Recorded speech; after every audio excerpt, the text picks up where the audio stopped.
안녕하세요. 저는 박도현이라고 합니다. 제 안타까운 이야기 좀 들어보세요. 때로는 가장 행복한 순간이 가장 큰 불행의 전조가 되기도 합니다. 제주도 바람이 제 뺨을 스쳤습니다. 아, 이 기분. 65년을 살면서 이런 자유로움은 처음이었어요. 은퇴하고 나서 첫 여행이었거든요. 집사람 없이 떠난 첫 여행 말이에요. 영상 보시기 전에 구독과 좋아요 버튼 꼭 눌러주시면 큰 힘이 됩니다. 도연아, 소주 한 잔 더 어째? 친구들이 빈잔을 들어 올렸습니다. 얼굴이 벌겋게 달아올랐더군요. 저와 함께 40년간 건설 현장을 뛴 친구들입니다. 그럼 좋아. 고개를 끄덕였습니다. 바다가 보이는 작은 횟집에서 마시는 소주가 이렇게 달콤할 줄이야. 평소 같으면 쓰디 쓴 술맛도 꿀처럼 느껴졌어요. 정말 오랜만이네. 이렇게 셋이서 모이기가. 다른 동료가 중얼거렸습니다. 붉어진 얼굴로 바다를 바라보더군요. 우리는 모두 똑같은 인생을 살아왔어요. 새벽 5시에 일어나 현장으로 뛰어가고 밤늦게 집에 돌아오는 살. 40년이 그렇게 흘러갔죠. 이제는 달랐어요. 요즘 어떻게 지냈어? 집에서 뭐 하며 살아? 친구들이 물었습니다. 잠시 생각해 봤어요. 뭘 하며 살고 있나? 아침에 일어나면 마누라와 산책하고, 오후엔 동네 경로당에서 바둑 두고, 저녁엔 TV 보고. 그게 전부였어요. 그냥 살고 있어. 그게 답이야? 하하. 친구들이 웃었습니다. 저도 따라 웃었어요. 바닷바람이 또 불어왔어요. 이번엔 더 시원하더군요. 등 뒤로 석양이 지고 있었어요. 주황빛이 바다 위에 길게 늘어져 있었습니다. 정말 아름답네요. 혼잣말이었어요. 언제부터인가 이런 풍경을 볼 여유가 생겼더군요. 아니, 여유라기보다는 시간이 생겼다고 해야 맞겠어요. 도연아, 정말 행복해 보여. 친구가 말했습니다. 행복? 그 말을 곱씹어 봤어요. 행복이 뭘까요?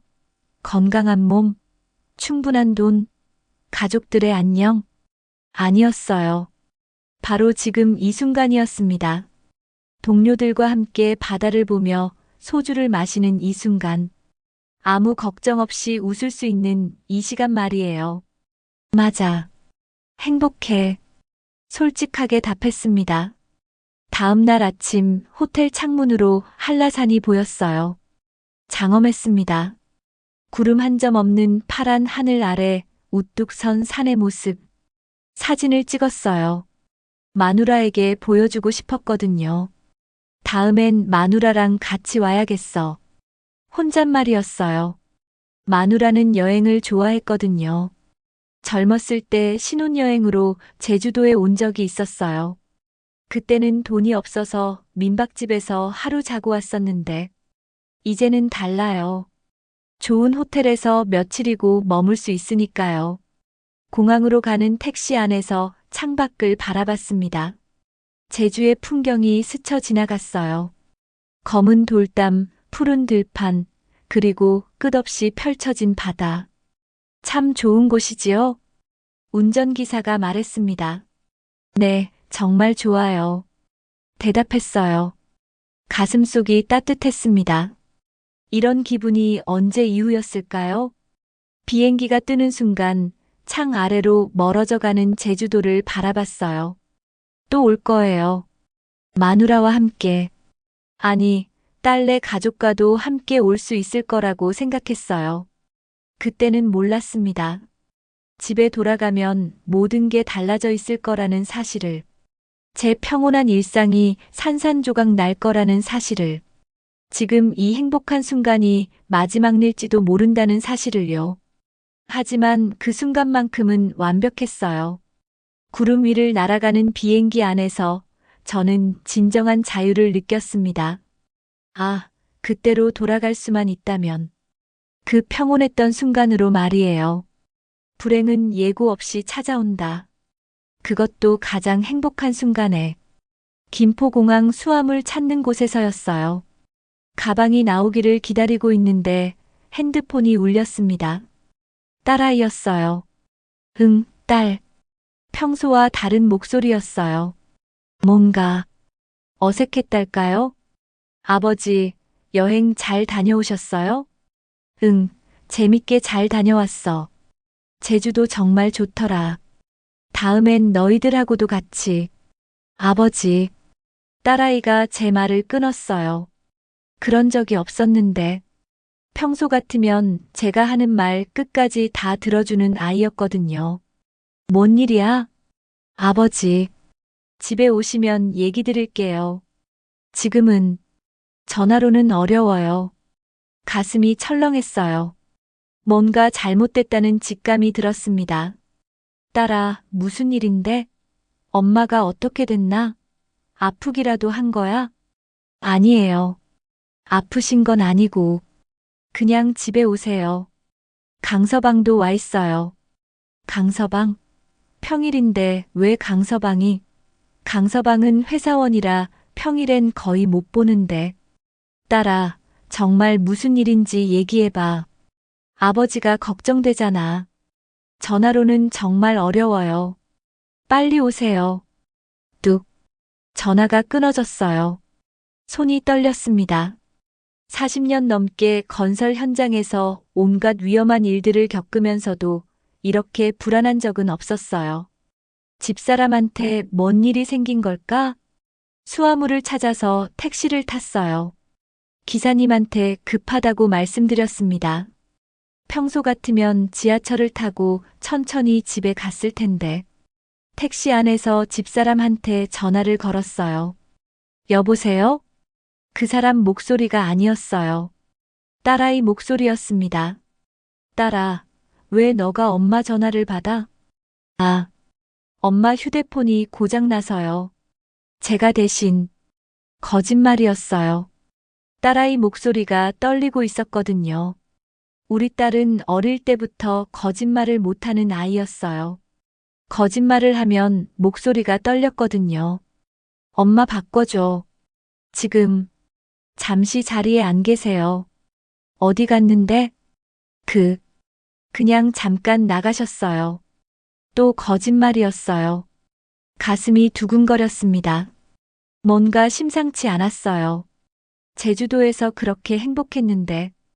이게 뭔가요? 택시가 우리 동네에 들어섰어요. 익숙한 풍경들이 보였습니다. 동네 슈퍼, 미용실, 약국.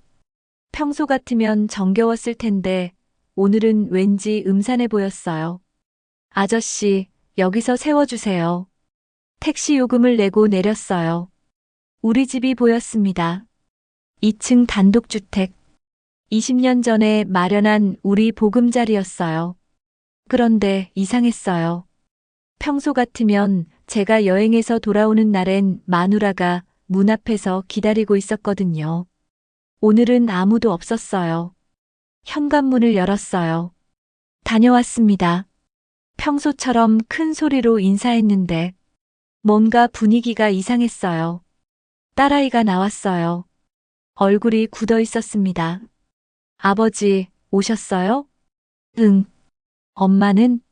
아버지, 앉으세요. 천천히 말씀드릴게요. 강서방도 나왔어요. 평소엔 밝은 얼굴로 아버님 하며 인사하는데 오늘은 고개만 살짝 숙였어요. 소파에 앉았어요. 딸아이와 강서방이 제 앞에 앉았습니다. 뭔 일인지 얘기해봐. 딸아이가 강서방을 쳐다봤어요. 강서방이 고개를 끄덕였습니다. 아버지, 엄마가. 딸아이 목소리가 떨렸어요. 어떻게 됐다는 거야? 요양원에 계세요. 요양원? 머리가 하얗게 됐어요. 뭔 소리인지 이해가 안 됐습니다. 뭔 소리야? 엄마가 왜 요양원에? 아버지, 엄마가 많이 우울해 하셨어요. 아버지가 여행 가신 후에. 우울? 엄마가? 그런 사람이 아닌데? 정신과 상담도 받으셨고. 의사 선생님이 잠시 요양원에서 치료받으시는 게 좋겠다고. 말이 안 됐어요. 제가 여행 떠나기 전까지만 해도 마누라는 멀쩡했거든요. 아침마다 같이 산책하고 저녁엔 같이 TV 보고. 뭔가 이상했어요. 아주 이상했습니다. 제 40년 현장 경험이 말하고 있었어요. 이건 뭔가 잘못됐다고. 가장 무서운 거짓말은 사랑하는 사람의 입에서 나오는 것입니다. 요양원이라니. 그게 도대체 무슨 소리야? 제 목소리가 떨렸어요. 40년간 현장에서 일하면서 목소리 한 번 떨린 적 없었는데. 딸아이가 고개를 숙였어요. 강서방이 대신 말했습니다.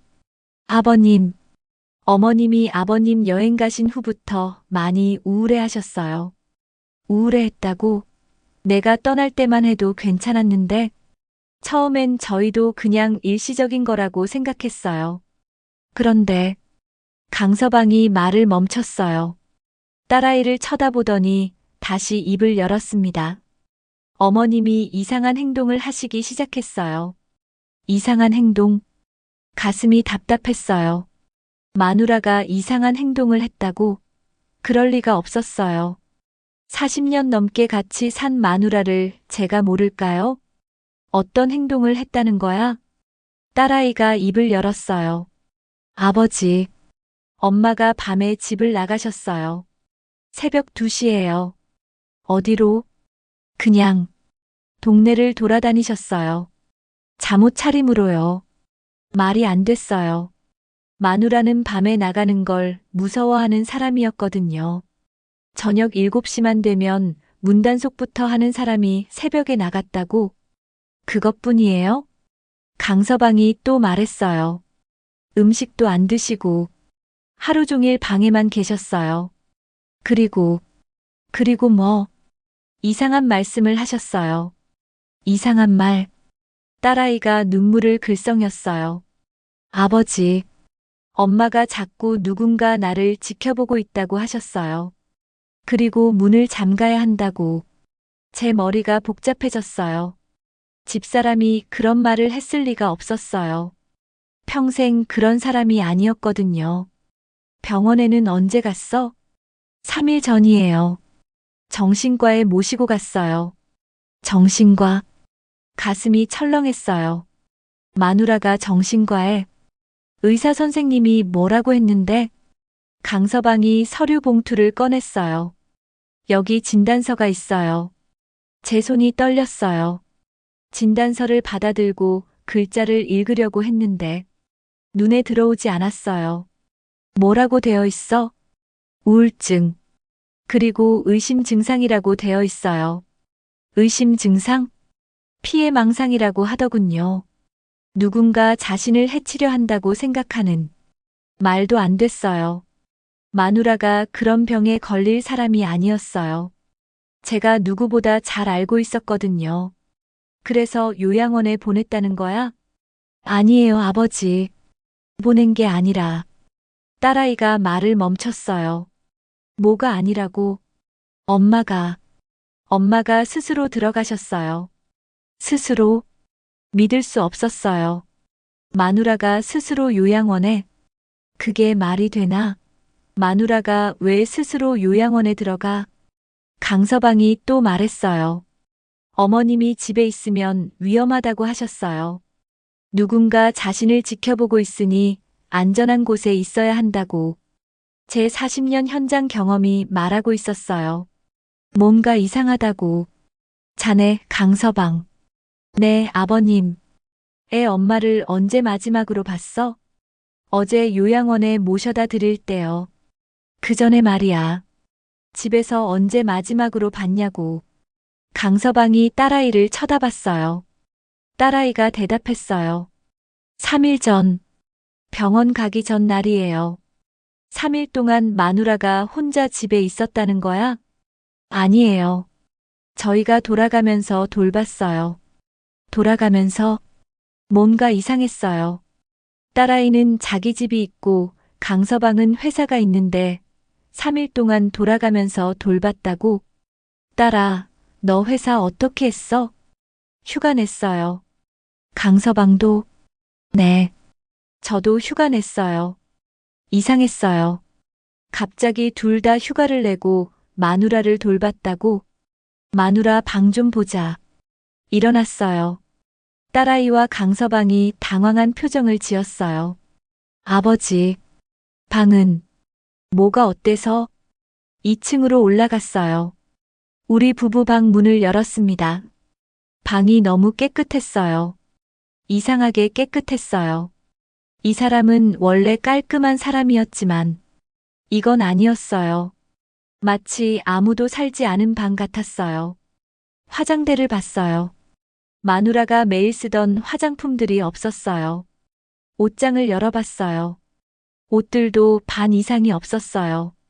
딸아, 아래층에서 큰 소리로 불렀어요. 네, 아버지. 딸아이가 뛰어 올라왔어요. 마누라 물건들 어디 갔어? 요양원에 가져다 드렸어요. 언제? 어제요. 어제. 제가 제주도에서 마지막 날을 보내고 있을 때였어요. 뭔가 계획된 것 같았어요. 너무나 치밀하게 계획된 것 같았습니다. 제 40년 현장 경험이 확신을 주고 있었어요. 이건 우울증이 아니야. 뭔가 다른 것이야. 진실을 숨기는 가장 좋은 방법은 그럴듯한 거짓말로 포장하는 것입니다. 딸아, 앉자. 처음부터 다시 얘기해보자. 거실로 내려와서 소파에 앉았습니다. 딸아이와 강서방이 제 앞에 나란히 앉았습니다. 엄마가 정확히 언제부터 이상해졌다고 했지? 딸아이가 강서방을 쳐다봤습니다. 또 그런 눈빛이었습니다. 뭔가 서로 확인하는 듯한. 아버지가 여행 가신 다음 날부터였어요. 다음 날부터 이상했습니다. 제가 떠날 때만 해도 마누라는 평소와 다를 바 없었습니다. 공항까지 배웅 나와서 조심히 다녀오세요라고 했었거든요. 그날 뭔 일이 있었나? 강서방이 대답했습니다. 특별한 일은 없었습니다. 다만 어머님이 갑자기 불안해하시기 시작했습니다. 불안? 네. 자꾸 문을 확인하시고 커튼도 꼭꼭 쳐놓으시고. 그래서 딸아이가 말했습니다. 저희가 매일 안부 전화를 드렸거든요. 그런데 어머니가 누군가 전화를 도청하고 있는 것 같다고 하시는 거예요. 도청?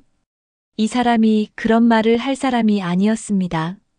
평생 그런 걱정을 해본 적이 없는 사람이었거든요. 그래서 직접 찾아갔습니다.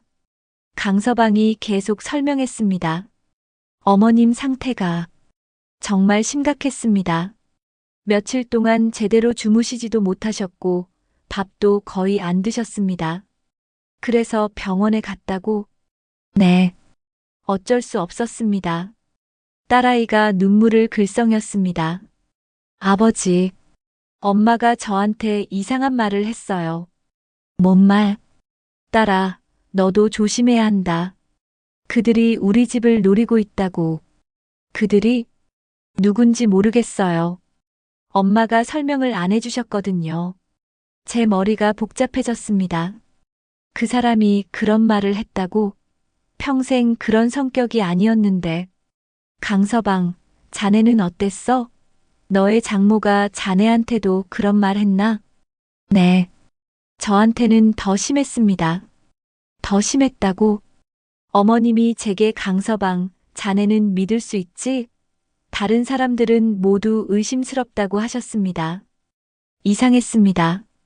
그 사람은 평소에 강서방을 그렇게 가깝게 대한 적이 없었거든요. 물론 미워하지도 않았지만 갑자기 믿을 수 있다고? 그래서 병원에서 뭐라고 했어? 딸아이가 서류를 다시 꺼냈습니다. 의사 선생님이 급성 스트레스 반응이라고 하셨어요. 그리고 피해망상 증세가 있다고. 피해망상? 남편이 없는 동안 극도의 불안감을 느끼면서 생긴 증상이라고 하더군요. 강서방이 덧붙였습니다. 의사 선생님이 환경을 바꿔주는 게 좋겠다고 하셨습니다. 그래서 요양원을. 잠깐. 제가 말을 끊었습니다. 엄마가 정말 스스로 요양원에 가겠다고 했나? 딸아이와 강서방이 서로 쳐다봤습니다. 또 그 눈빛이었습니다. 네. 어머님이 직접 말씀하셨어요. 뭐라고? 집에 있으면 위험하다. 안전한 곳에 가야 한다고. 말이 안 됐습니다. 그 사람은 집을 가장 사랑하는 사람이었거든요. 20년 동안 이 집에서 살면서 하루도 밖에서 자본 적이 없는 사람이었습니다. 어느 요양원에 있어? 시내에 있는 평안 요양원이에요. 거기가 어떤 곳이야? 강서방이 대답했습니다. 시설이 좋습니다. 정신과 전문 요양원이에요. 정신과 전문? 가슴이 답답했습니다.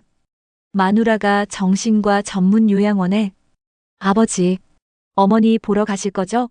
딸아이가 조심스럽게 물었습니다. 당연히 가야지.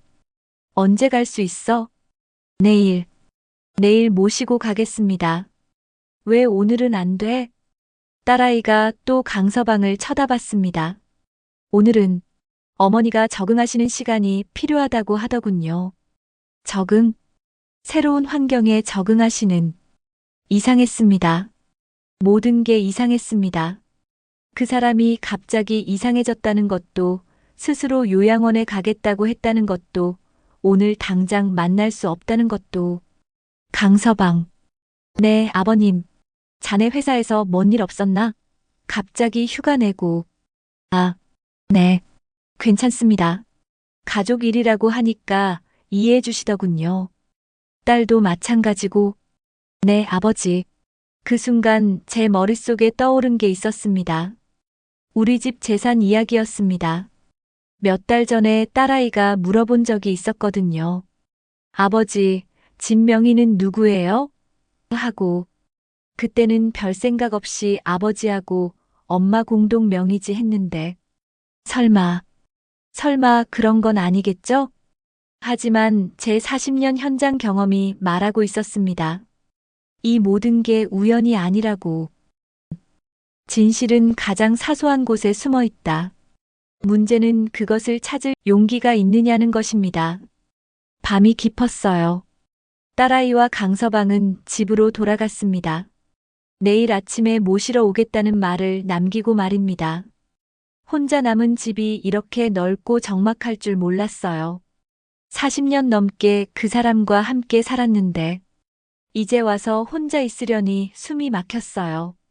2층으로 올라갔습니다. 우리 방을 다시 자세히 살펴봤어요. 화장대부터 살펴봤습니다. 그 사람이 매일 아침 이 거울 앞에 앉아서 화장을 하던 곳이었어요. 지금은 너무 깨끗했습니다. 마치 아무도 사용하지 않은 것처럼. 서랍을 하나씩 열어봤어요.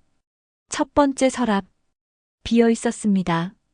그 사람이 항상 넣어두던 립스틱, 파우더, 향수. 모든 게 없었어요. 두 번째 서랍.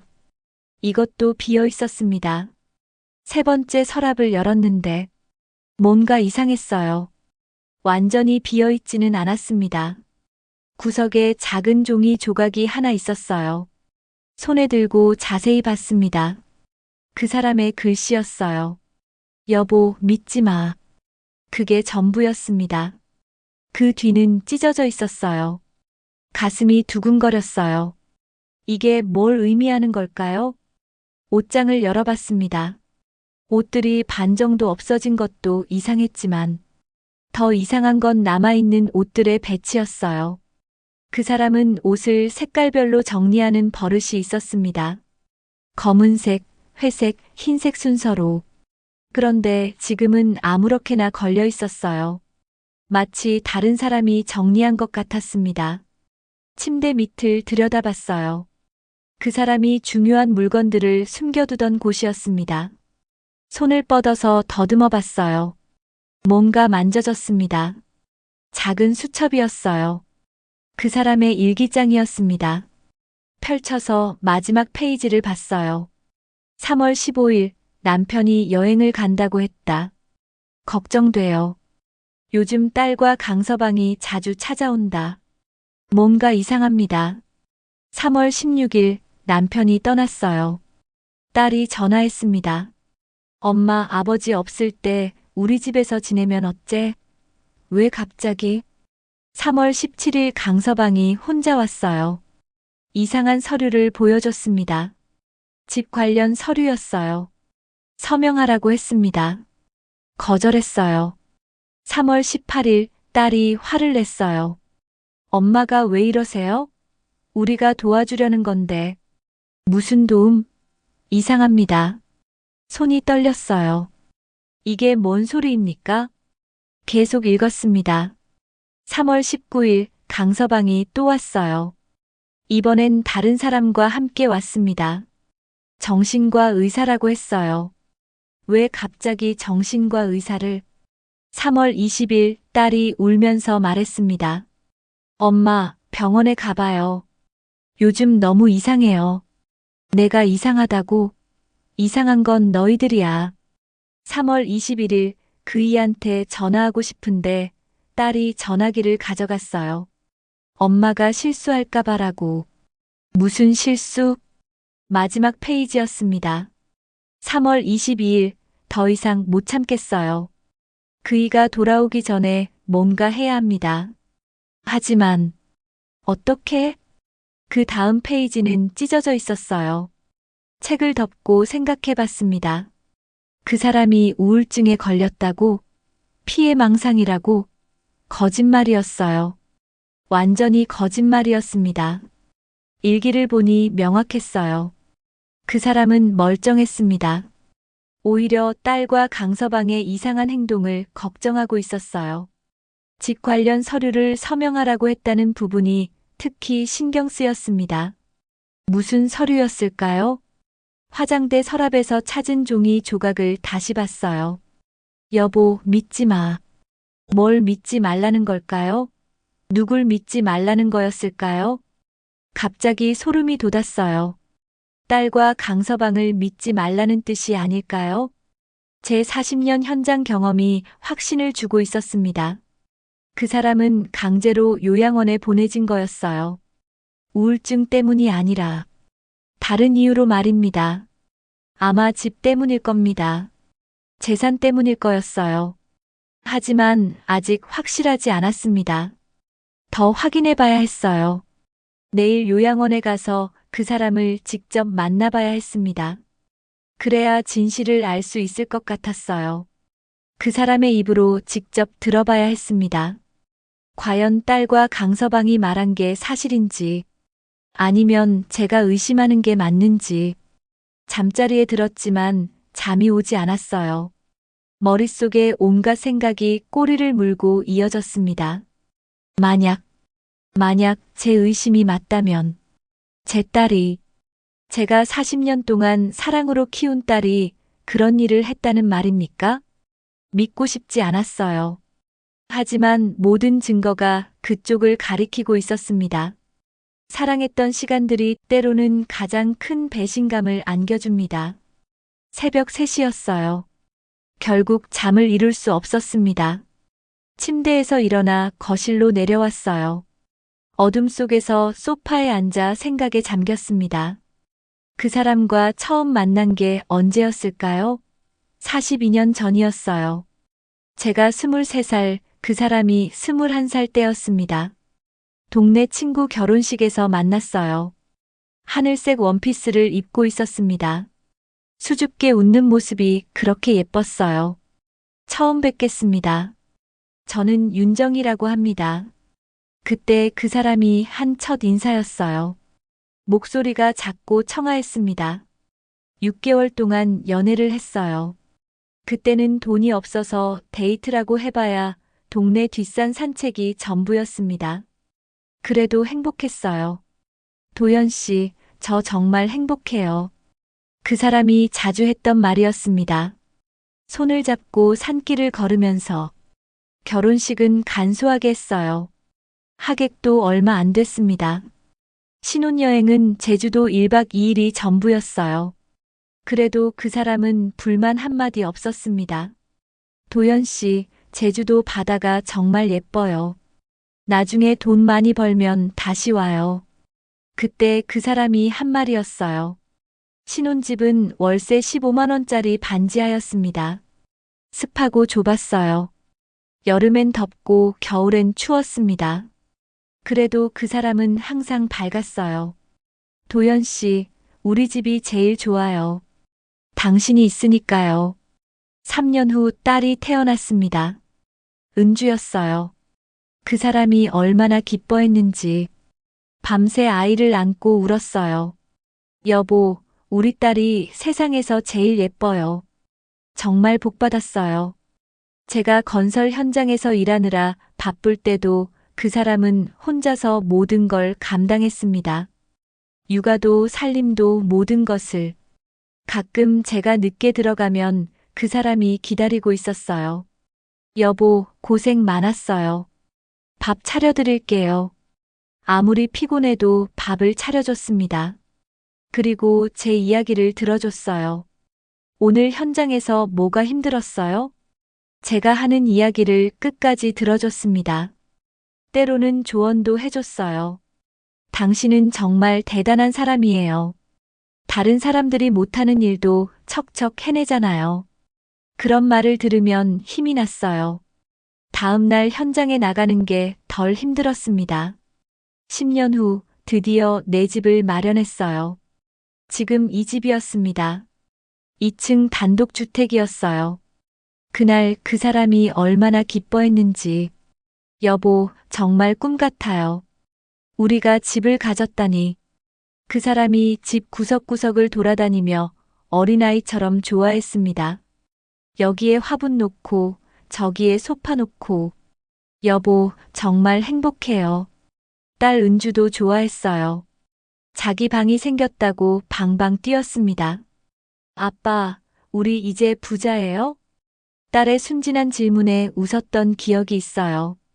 부자는 아니지만 우리 집이 있으니까 행복한 거야. 그때 그 사람이 말했습니다. 은주야, 이 집은 아빠가 힘들게 마련해 주신 거야. 평생 소중히 해야 해. 딸도 고개를 끄덕였어요. 네, 엄마. 저도 이 집 정말 좋아요. 그 후로 20년을 이 집에서 살았습니다. 행복했던 시간들이었어요. 딸이 대학교에 들어가고 취업하고 강서방과 결혼하고 그 사람은 항상 가족을 위해서 살았습니다. 자신보다는 딸을, 딸보다는 저를 먼저 생각했어요. 당신 건강이 제일 중요해요. 당신이 건강해야 우리 가족이 행복하죠. 제가 아플 때면 밤새 간병했습니다. 제가 힘들어할 때면 위로해줬어요. 그런 사람이 왜? 가슴이 아팠어요. 42년을 함께 산 사람입니다. 그 사람이 어떤 사람인지 제가 누구보다 잘 알고 있어요. 우울증, 피해망상, 말도 안 됩니다. 그 사람은 세상에서 가장 긍정적이고 밝은 사람이었어요. 힘든 일이 있어도 항상 웃으며 견뎠습니다. 여보, 힘든 일이 있어도 참아요. 우리 가족이 행복하면 그걸로 좋게요. 그런 사람이 갑자기 우울증에 걸릴 리 없어요.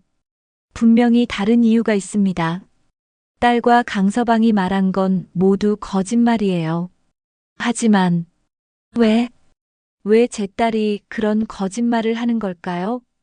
제가 40년 동안 사랑으로 키운 딸이 눈물이 났어요. 믿고 싶지 않았습니다. 제 딸이 그런 일을 할 리 없다고 생각하고 싶었어요. 하지만 증거는 명확했습니다. 그 사람의 일기, 찢어진 메모, 이상하게 정리된 방. 모든 게 제 의심을 뒷받침하고 있었어요. 창밖이 밝아오기 시작했습니다. 새벽 5시가 다 되어갔어요. 오늘 그 사람을 만나게 됩니다. 과연 그 사람은 제게 뭐라고 할까요? 진실을 말해줄까요? 아니면 딸과 강서방의 말이 맞다고 할까요? 불안했어요. 하지만 알아야 했습니다. 진실을 알아야 했어요. 42년을 함께 산 사람을 위해서라도. 진실을 찾는 길은 험하지만 포기할 수는 없다. 아침 7시였어요. 딸아이에게서 전화가 왔습니다. 아버지, 잘 주무셨어요? 응. 지금 출발할게요. 9시쯤 도착할 거예요. 알았다. 전화를 끊고 생각해 봤습니다. 딸아이와 강서방을 만나기 전에 확인해 봐야 할 것들이 있었어요. 먼저 그 사람의 방에서 찾은 서류들을 다시 살펴봤습니다. 진단서를 자세히 읽어봤어요. 급성 스트레스 반응, 피해망상 증세, 의학 용어들이 빼곡했습니다. 그런데 이상한 점이 있었어요. 진단서에 적힌 병원 이름이 마음 편한 정신과였습니다. 처음 들어보는 병원이었어요. 딸아이는 분명히 유명한 병원이라고 했는데 인터넷으로 검색해 봤습니다. 마음 편한 정신과 검색 결과가 나왔어요. 작은 개인 병원이었습니다. 의사는 김진수라는 사람이었어요. 후기를 봤습니다. 별로 좋지 않았어요. 진료가 너무 대충이에요. 제대로 된 상담도 없이 약만 처방해줘요. 다시는 안 갈 거예요. 이런 후기들 뿐이었습니다. 그런 병원에서 그 사람을 진료했다고? 이상했어요. 요양원도 검색해 봤습니다. 평안 요양원이었어요. 홈페이지를 들어가 봤습니다. 시설은 괜찮아 보였어요. 하지만 뭔가 석연치 않았습니다. 전화번호를 찾아서 전화해 봤어요. 안녕하세요. 평안 요양원입니다. 안녕하세요. 어제 입소한 윤정희 씨의 남편입니다. 아, 네. 안녕하세요. 제가 오늘 면회를 가려고 하는데요. 몇 시에 가면 될까요? 잠시만요. 잠깐의 침묵이 있었습니다. 죄송합니다. 윤정희 님은 현재 적응 기간이라서 당분간 면회가 어렵습니다. 당분간이라니요? 얼마나요? 일주일 정도. 아니, 담당 의사와 상담 후에 결정됩니다. 일주일? 말이 안 됐어요. 제가 남편인데 일주일 동안 못 만난다는 게 말이 됩니까? 죄송합니다. 규정이라서. 그럼 전화 통화라도 할 수 있나요? 그것도 어렵습니다. 전화를 끊었어요. 화가 났습니다. 뭔가 이상했어요. 요양원이 감옥도 아닌데 일주일 동안 면회도 전화도 안 된다고? 다시 그 사람의 방을 뒤졌습니다. 놓친 게 있을지도 몰랐어요. 서랍장 뒤를 살펴봤는데 뭔가 만져졌습니다. 작은 봉투였어요. 테이프로 서랍장 뒤에 붙여놓았습니다. 조심스럽게 떼어냈어요. 봉투 안에 서류가 들어있었습니다. 집 등기부등본이었어요. 우리 집 등기부등본. 자세히 봤습니다. 이상했어요. 제가 아는 것과 달랐습니다. 소유자가 박도현, 윤정의 공동 명의로 되어 있어야 하는데 윤정이만 단독 소유로 되어 있었어요. 언제 바뀐 거지? 기억을 더듬어 봤습니다. 몇 년 전에 은행에서 대출을 받을 때 서류를 정리했었어요. 그때 그 사람이 말했었습니다. 여보, 세금 문제 때문에 제 명의로 바꾸는 게 좋을 것 같아요. 그때는 별 생각 없이 동의했었어요. 부부간에 누구 명의든 상관없다고 생각했거든요. 하지만 지금 생각해보니 그게 함정이었을 수도 있어요. 집이 그 사람 단독 명의라면 그 사람이 요양원에 있는 동안 누군가 집을 처리할 수도 있다는 뜻이었어요. 누가? 딸과 강서방이?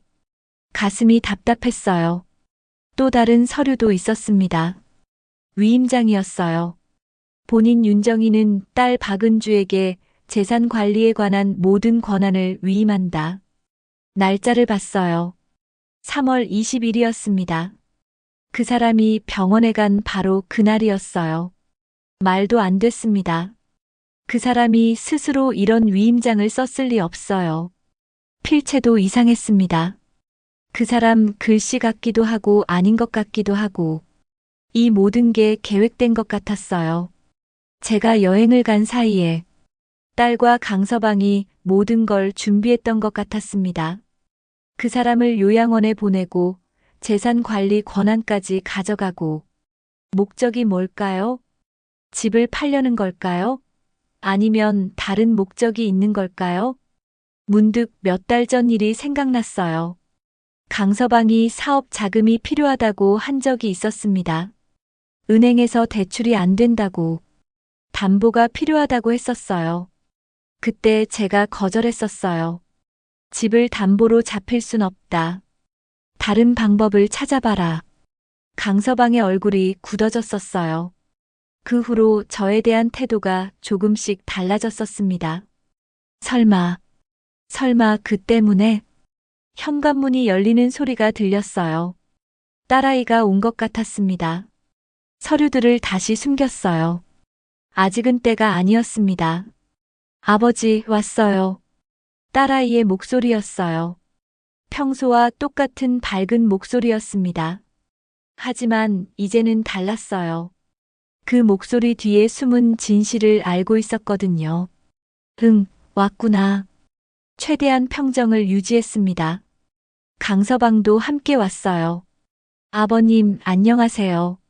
응, 그럼 요양원으로 출발할까요? 딸아이가 말했습니다. 응, 가자.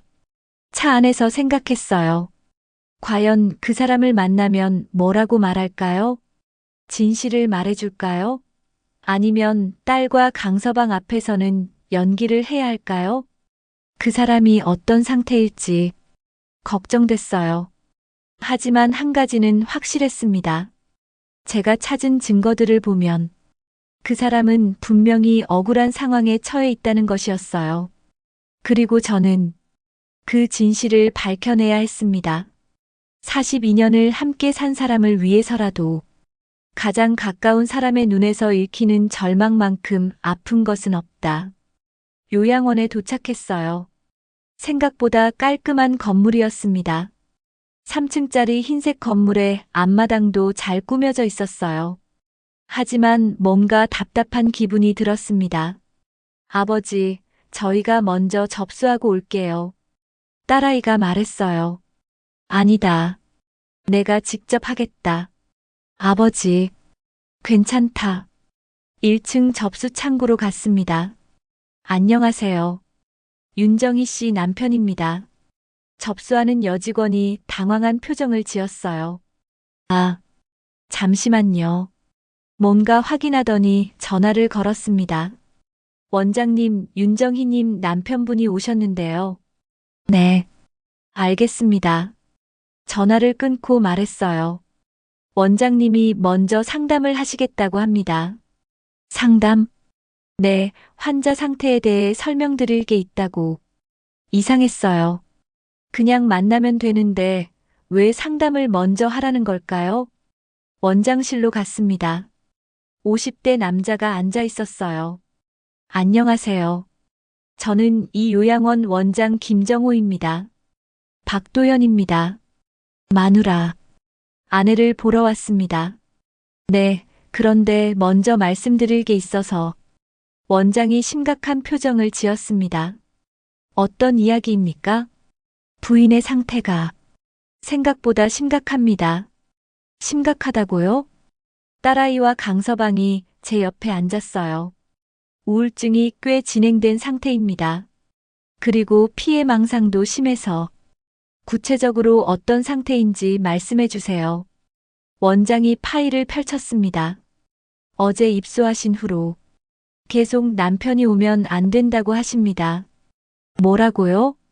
가슴이 철렁했어요. 남편을 만나면 위험하다고. 누군가 남편을 조종하고 있다고 하시더군요. 말이 안 됐어요. 그 사람이 그런 말을 할 리 없었습니다. 그리고 원장이 말을 계속했습니다.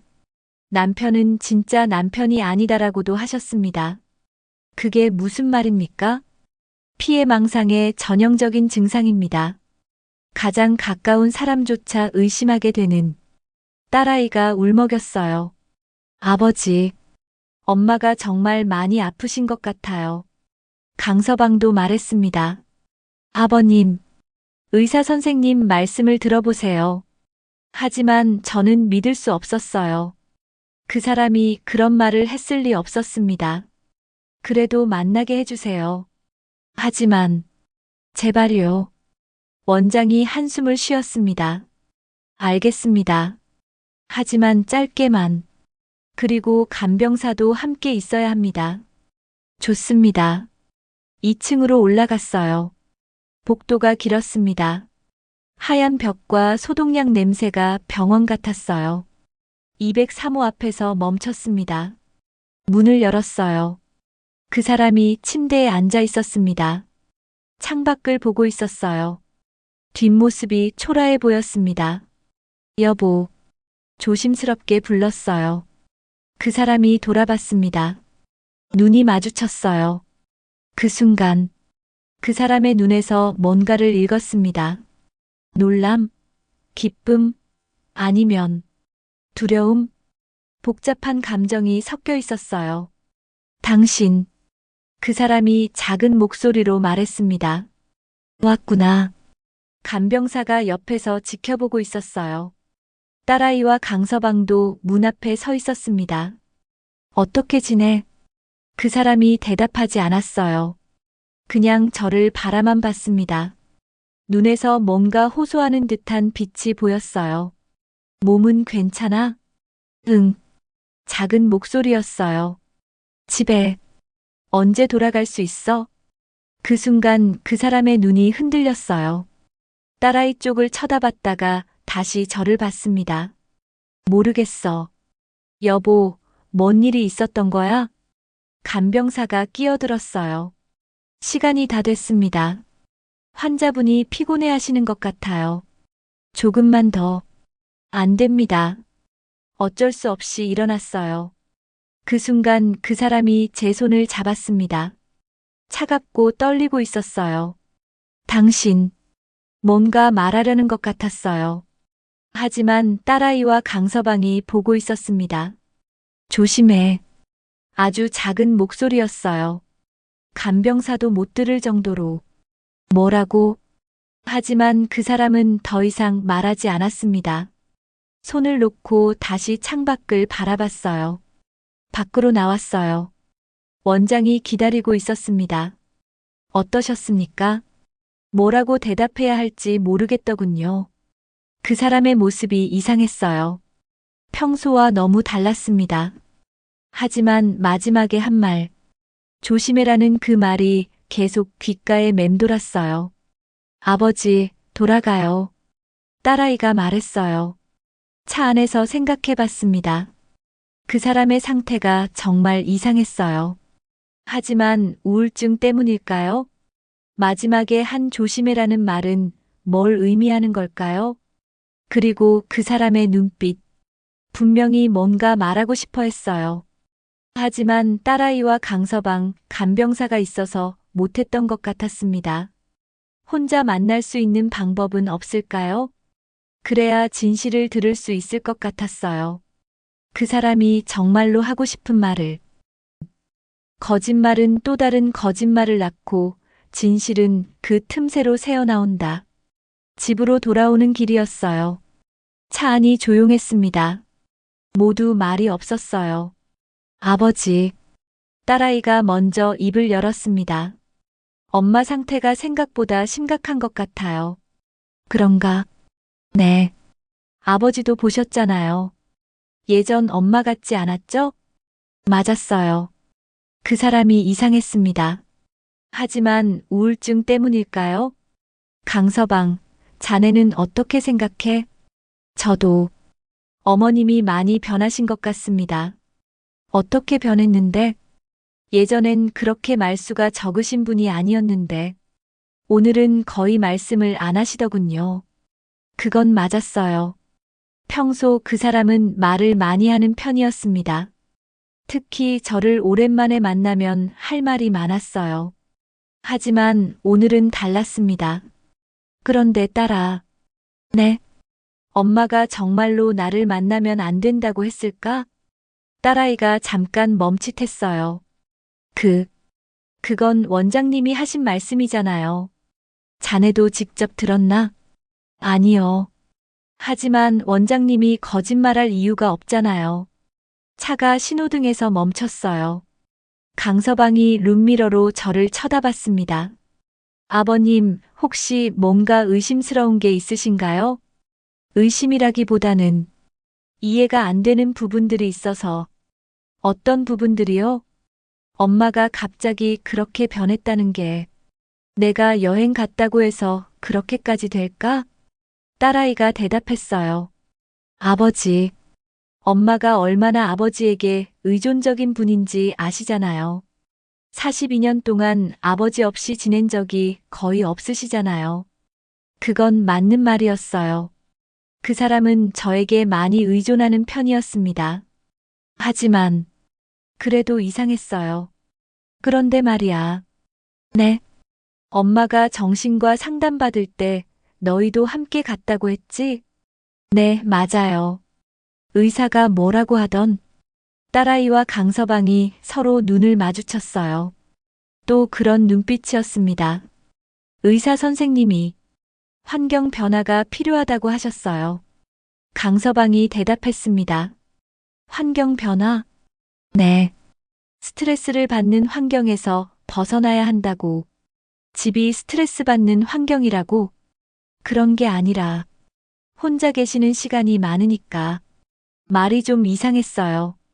그럼 너희가 더 자주 찾아가면 되는 거 아니야? 그것도 생각해 봤는데 저희도 일이 있으니까. 그래서 요양원에 보낸 거야? 네. 어쩔 수 없었어요. 집에 도착했습니다. 딸아이와 강서방이 함께 들어왔어요. 거실에 앉아서 계속 이야기했습니다. 딸아, 그런데 엄마 물건들은 언제 정리한 거야? 물건들요? 응. 화장품이며 옷이며. 다 어디로 갔어? 아, 요양원에 가져다 드렸어요. 언제? 어제요. 어제 몇 시에? 딸아이가 당황하는 것 같았어요. 오후에. 3시쯤? 그런데 강서방이 다르게 말했습니다. 아니지, 오전에 갔잖아. 아, 맞다. 오전에 갔어요. 뭔가 이상했어요. 왜 시간을 헷갈리는 걸까요? 그런데 강서방. 네. 자네는 회사에 뭐라고 말하고 휴가 냈어? 가족 일이라고 했습니다. 구체적으로 뭐라고? 어머님이 아프셔서 병원에 모시고 가야 한다고. 회사에서 뭐라고 안 하던? 다행히 이해해 주시더군요. 며칠 휴가 냈어? 일주일요. 일주일? 이상했어요. 병원 한 번 가는데 일주일씩이나 휴가를 낼 필요가 있을까요? 왜 그렇게 오래? 강서방이 또 딸아이를 쳐다봤어요. 어머님 상태를 지켜봐야 할 것 같아서. 지켜본다고? 네.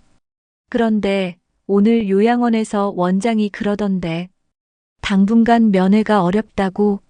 네. 적응 기간이라서. 그럼 너희도 못 만나는 거 아니야? 딸아이가 말했어요. 저희는 보호자니까 괜찮다고 하더라고요. 보호자? 네. 위임장도 있고. 위임장. 제가 찾은 그 위임장 말이었어요. 위임장을 언제 받았어?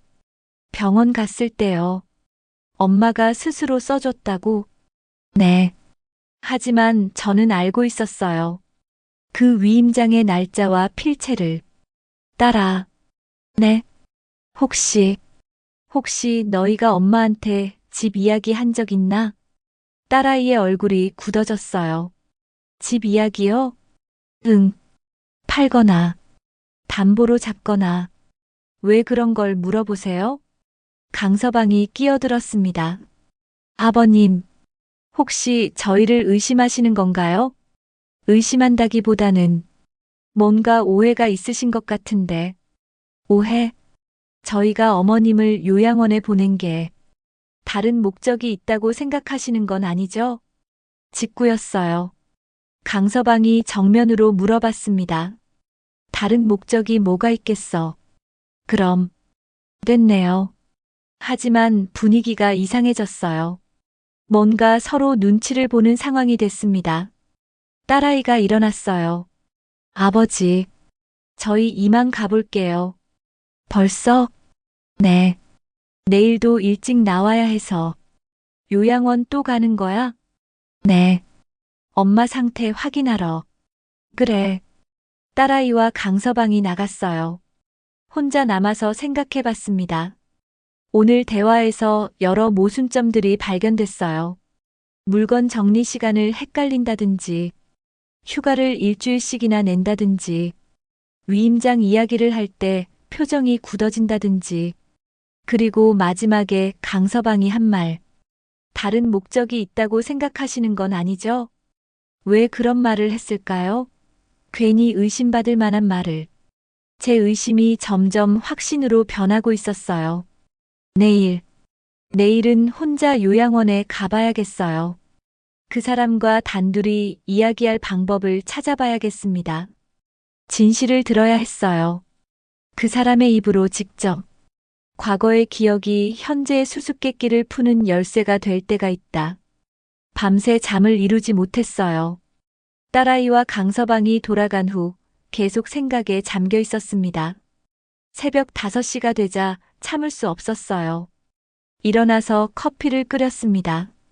그러다가 문득 떠오른 게 있었어요. 몇 달 전 일이었습니다. 강서방이 찾아와서 한 이야기. 아버님, 제가 사업을 시작하려고 합니다. 사업? 네. 친구와 함께 작은 건설업체를 차리려고요. 그때 저는 별로 관심 없게 들었었어요. 그래, 잘 되길 바란다. 그런데 자금이 좀 부족해서요. 얼마나? 5억 정도 필요합니다. 5억? 큰 돈이었어요. 은행에서 대출 받으면 되잖아. 그게 담보가 부족해서요. 그때 강서방이 조심스럽게 말했습니다. 혹시 이 집을 담보로 좀 써도 될까요? 단칼에 거절했었어요. 안 된다. 집은 안 돼. 아버님, 집은 우리 가족의 터전이야. 사업은 망할 수도 있는 거고. 강서방의 얼굴이 굳어졌었어요. 그럼 다른 방법을 찾아보겠습니다. 그 후로 강서방의 태도가 조금씩 변했었어요. 예전처럼 친근하지 않았습니다. 딸아이도 그때부터 집 이야기를 종종 꺼내기 시작했어요. 아버지, 이 집 너무 큰 것 같지 않아요? 큰 게 뭐가 나빠? 관리도 힘들고. 나중에 아버지, 어머니 연세 드시면 계단 오르내리기도 힘드실 텐데.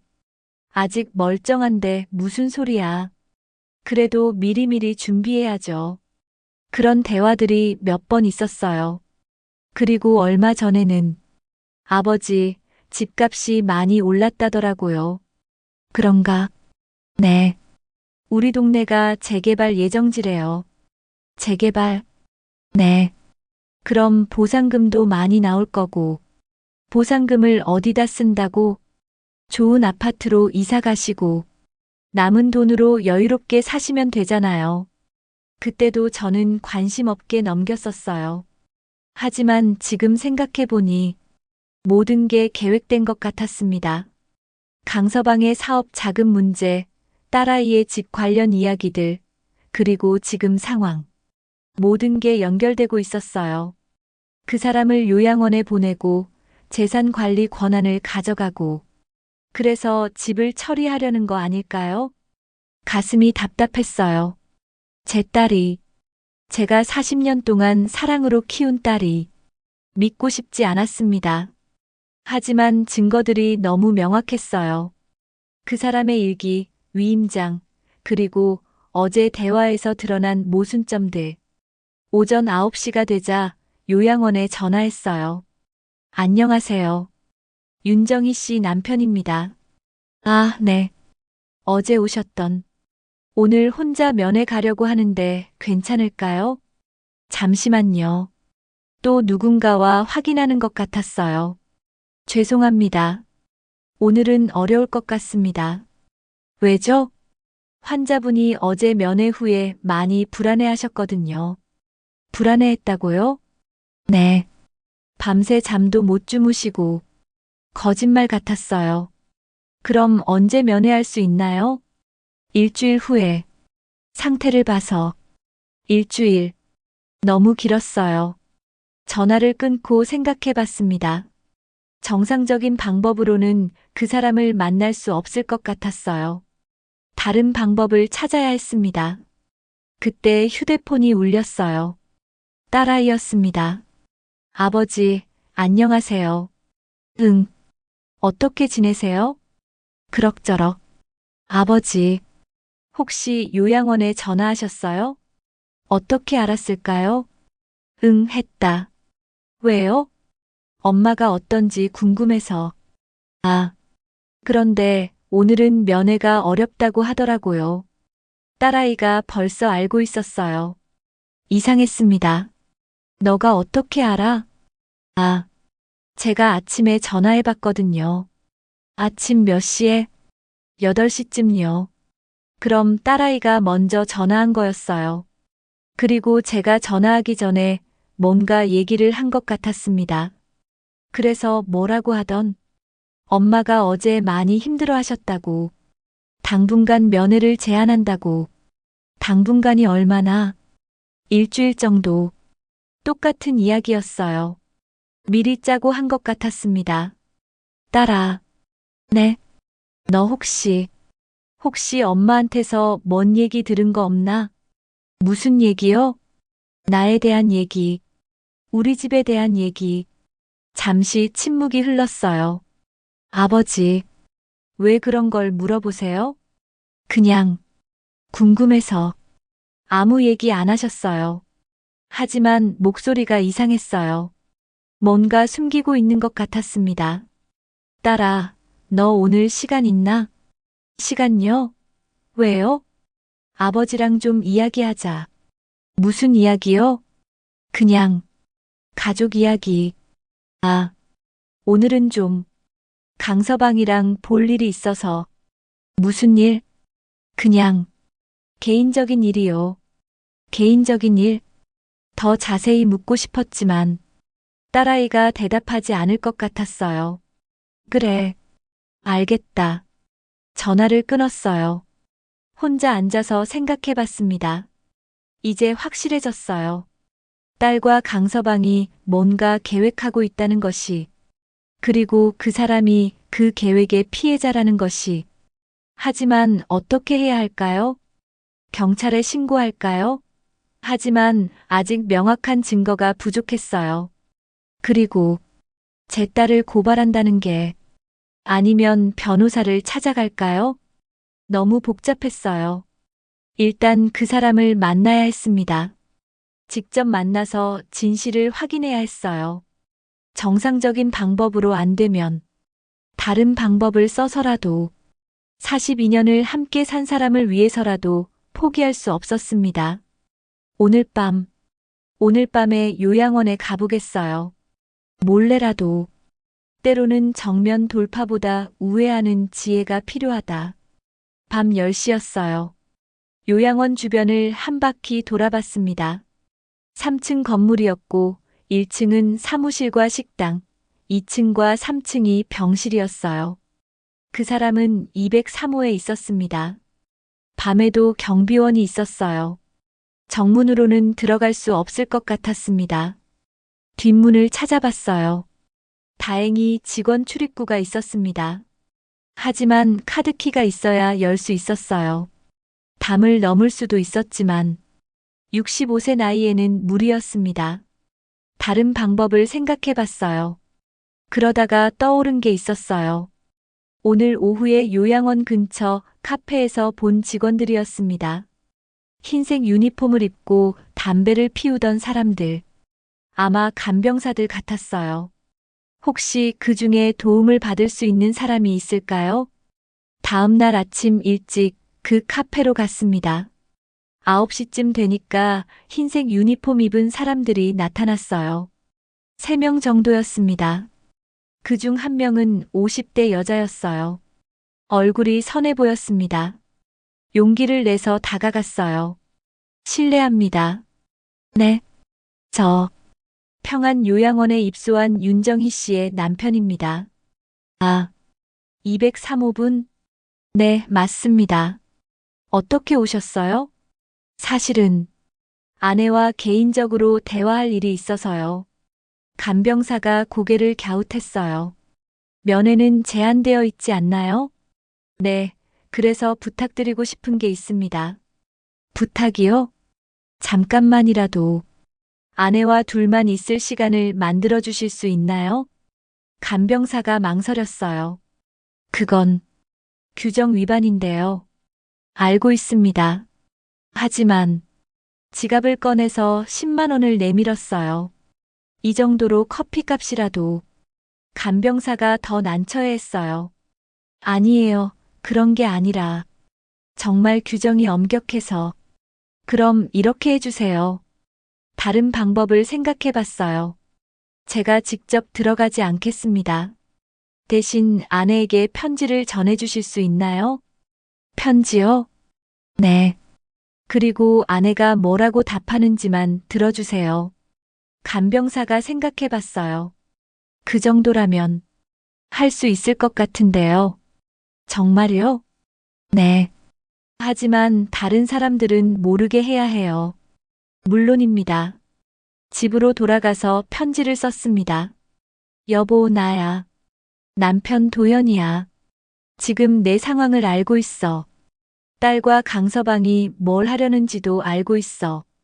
자네 일기도 받고 위임장도 봤어. 자네가 억울한 상황에 있다는 걸 알아. 이 편지를 받으면 간병사에게 이렇게 말해줘. 남편에게 전해주세요. 저는 괜찮다고. 하지만 조심하라고.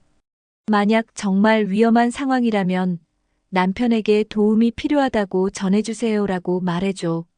42년을 함께 산 우리가 이런 일을 당할 줄은 몰랐어. 하지만 포기하지 않을 거야. 꼭 자네를 데려올게. 편지를 봉투에 넣고 다시 카페로 갔어요. 간병사가 기다리고 있었습니다. 편지 써오셨어요? 네. 편지를 건네주며 말했어요. 부탁드립니다. 그리고 아내가 뭐라고 답하는지 정확히 기억해 주세요.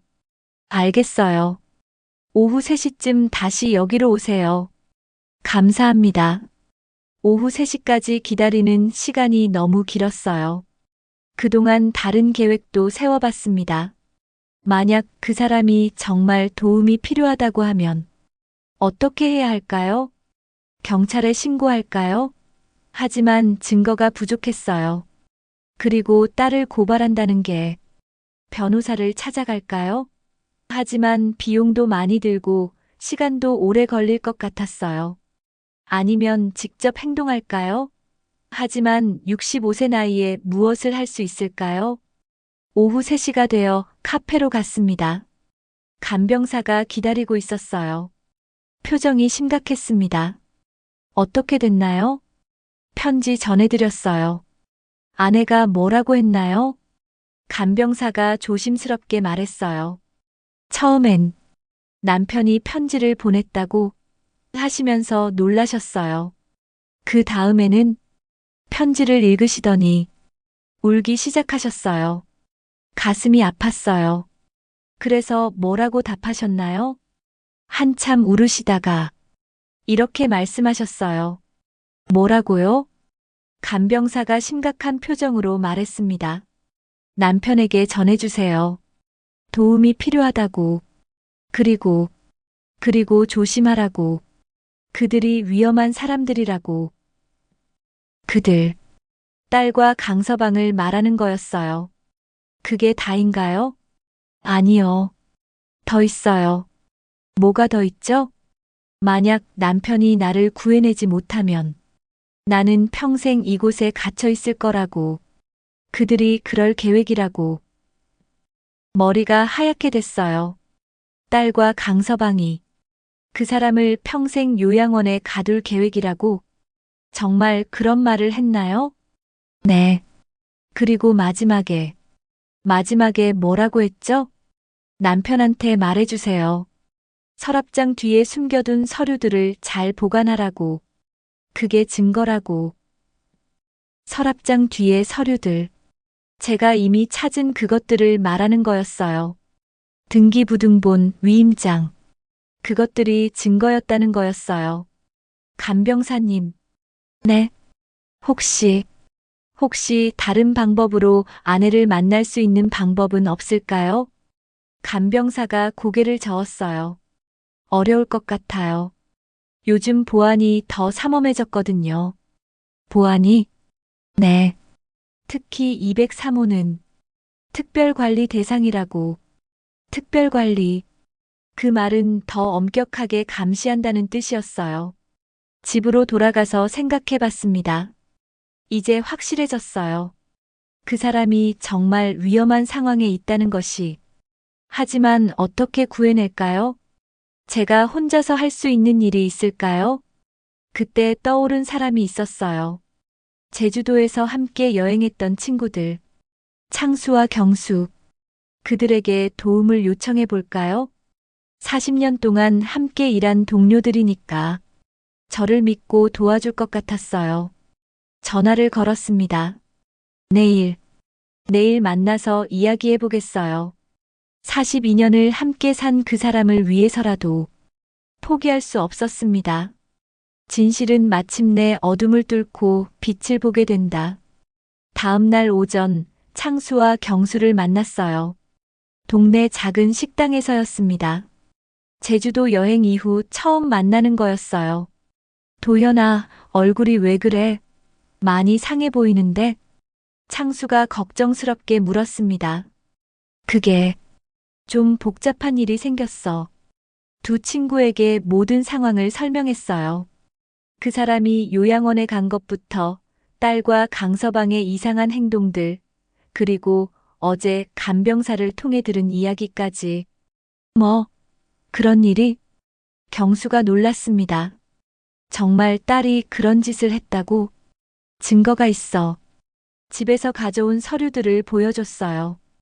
위임장, 등기부등본, 그 사람의 일기. 두 친구가 자세히 봤습니다. 이거 정말 심각한데? 창수가 말했어요. 도연아, 이건 경찰에 신고해야 하는 거 아니야? 그게 내 딸을 고발한다는 게 딸이라고 해서 이런 일을 해도 되는 건 아니지. 경수가 화를 냈어요. 40년 넘게 함께 산 마누라를 그런 식으로. 말이 되나? 나도 믿고 싶지 않아. 하지만 증거가 너무 명확해. 세 사람이 한참 침묵했어요. 그래서 우리한테 뭘 부탁하고 싶은 거야? 창수가 물었습니다. 일단, 마누라를 데리고 나와야 해. 요양원에서? 응. 혼자서는 어려울 것 같아서. 어떻게? 자네들이 면회객인 척하고 들어가는 거야. 그동안 내가 마누라를 데리고 나오는 거지. 경수가 고개를 저었어요. 그건 너무 위험해. 불법이야. 다른 방법이 없어. 변호사를 찾아가는 게 어때? 창수가 제안했습니다. 시간이 너무 오래 걸려. 그동안 딸과 강서방이 뭘 할지 모르잖아. 그때 제 휴대폰이 울렸어요. 딸아이였습니다. 아버지. 응. 지금 어디 계세요? 밖에 나와 있다. 집에 계시지 않아서. 무슨 일이야? 아버지와 얘기할 게 있어서요. 집에 들어가 계시면 지금 갈게요. 뭔 얘기? 전화로는 직접 만나서 하겠어요. 전화가 끊어졌어요. 누구야? 창수가 물었습니다. 딸이야. 집에 오겠다고 해. 그럼 가봐야겠네. 자네들도 같이 가줄래? 우리가? 응. 혹시 모르니까. 두 친구가 고개를 끄덕였어요. 집으로 돌아왔습니다. 30분 후 딸아이와 강서방이 왔어요. 표정이 심각했습니다. 그런데 뒤에 낯선 남자가 하나 더 따라왔어요. 정장을 입고 서류 가방을 들고 있었습니다. 아버지. 응.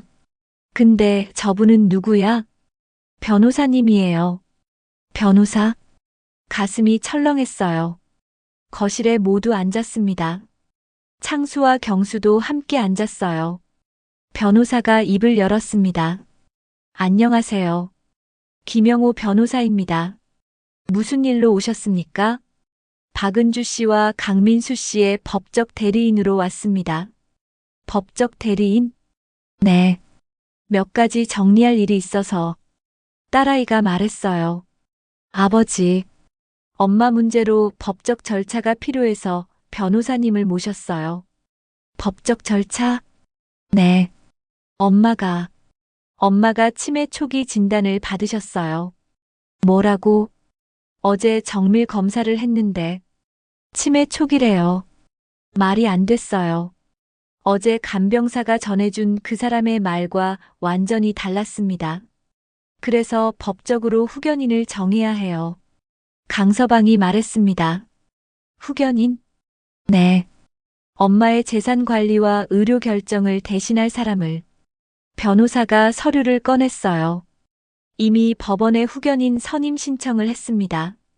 딸인 박은주 씨가 후견인이 되겠다고. 잠깐, 제가 소리를 쳤어요. 그런 중요한 일을 왜 나한테 상의하지 않았어? 아버지가 너무 힘들어 하실까봐. 힘들어? 내가 일어섰어요. 화가 났습니다. 그 사람 남편이 나야. 내가 결정할 일이지. 왜 자네들이 마음대로 해? 아버지, 진정하세요. 진정하라고. 지금 상황에서 창수가 끼어들었어요. 도연아, 좀 차분하게. 하지만 저는 참을 수 없었어요. 딸아, 솔직하게 말해봐. 이게 정말 엄마를 위한 거야? 아니면 다른 목적이 있는 거야? 딸아이의 얼굴이 굳어졌어요. 무슨 뜻이에요? 자네들이 집을 처리하려고 하는 거 아니야? 집을? 강서방 사업 자금 때문에. 이 집을 담보로 잡으려고 하는 거 아니야? 강서방이 벌떡 일어났어요. 아버님, 그런 말씀은, 그런 말, 사실이잖아. 서류들을 꺼냈어요. 위임장과 등기부등본을. 이게 뭐야? 딸아이와 강서방의 얼굴이 창백해졌어요. 어디서? 엄마가 숨겨둔 거야.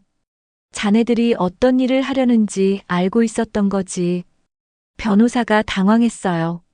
잠깐, 이게 무슨 상황입니까?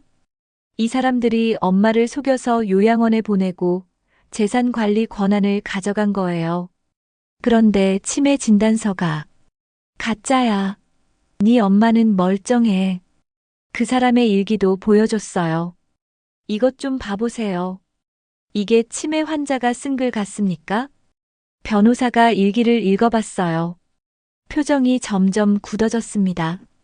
이건 치매 증상과는 맞지 않는데요. 딸아이가 울기 시작했어요.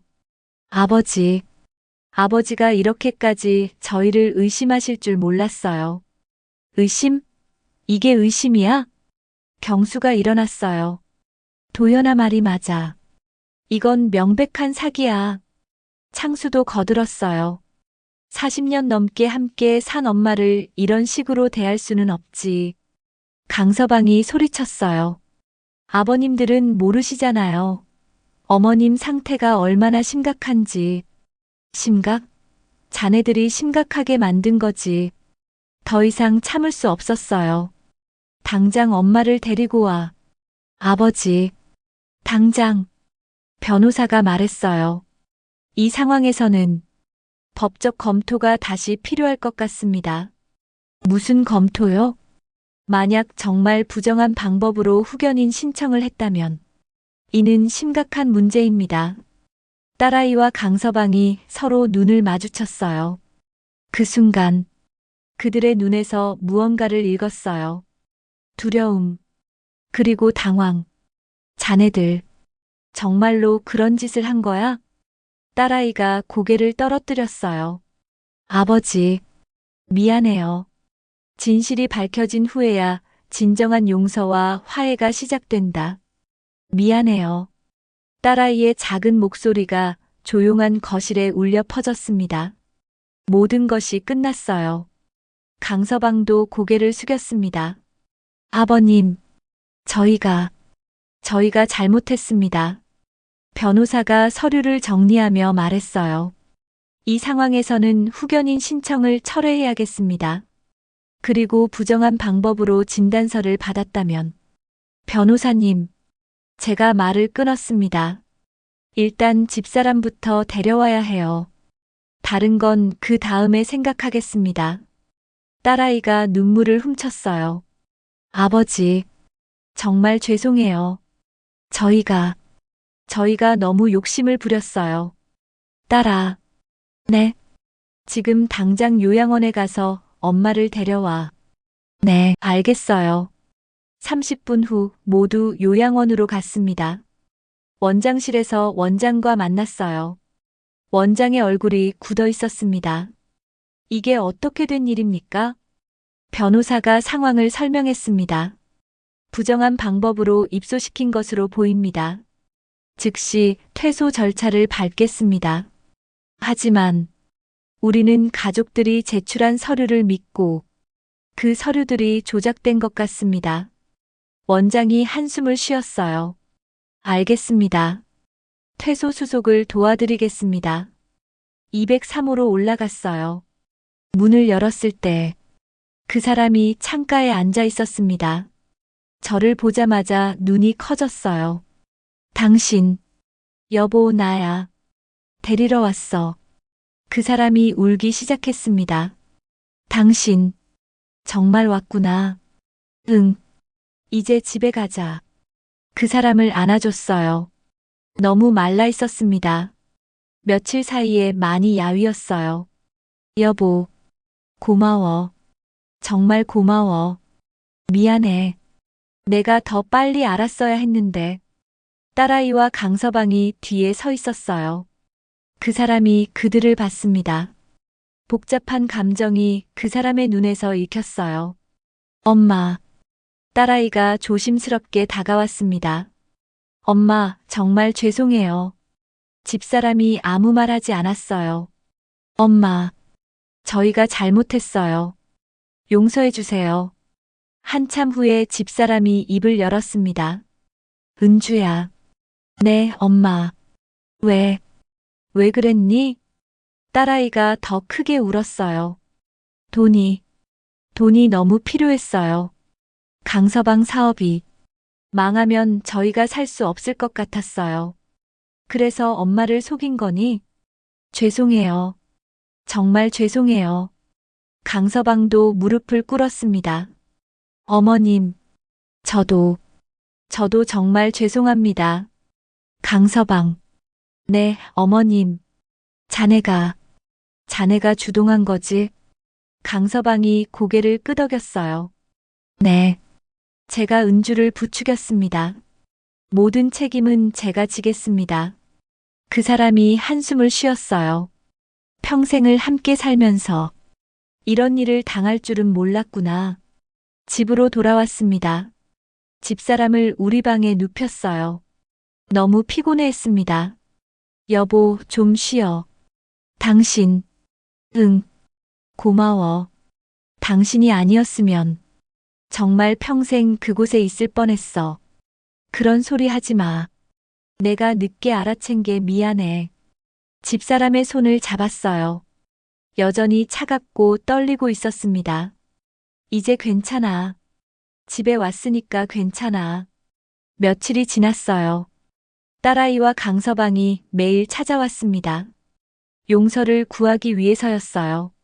처음엔 집사람이 만나려 하지 않았어요. 아직 마음의 준비가 안 됐어. 그럴만해. 천천히 하자. 일주일 후 그 사람이 딸아이를 만났습니다. 엄마, 은주야. 정말 죄송해요. 딸아, 엄마가 그렇게 만만한 사람이었니? 아니에요. 저희가 잘못 생각했어요. 42년 동안 너를 키우면서 이런 걸 바랐던 게 아니야. 딸아이가 더 울었어요. 엄마, 다시는 이런 일 없을 거예요. 약속할 수 있니? 네, 약속드려요. 그 사람이 딸아이를 안아줬어요. 그래, 다 엄마 탓이야. 너를 제대로 가르치지 못한 엄마 탓이야. 아니에요, 엄마. 저희 탓이에요. 강서방과도 이야기했습니다. 강서방. 네, 어머님. 사업은 어떻게 할 거야? 포기하겠습니다. 다른 일을 찾아보겠습니다. 왜? 어머님을 이렇게 힘들게 해가면서까지 할 일이 아니었습니다. 그 사람이 고개를 끄덕였어요. 그래, 그게 맞아. 죄송합니다. 강서방아. 네, 다시는 이런 일 없을 거지? 네, 약속드립니다. 한 달이 지났어요. 집안 분위기가 조금씩 돌아왔습니다.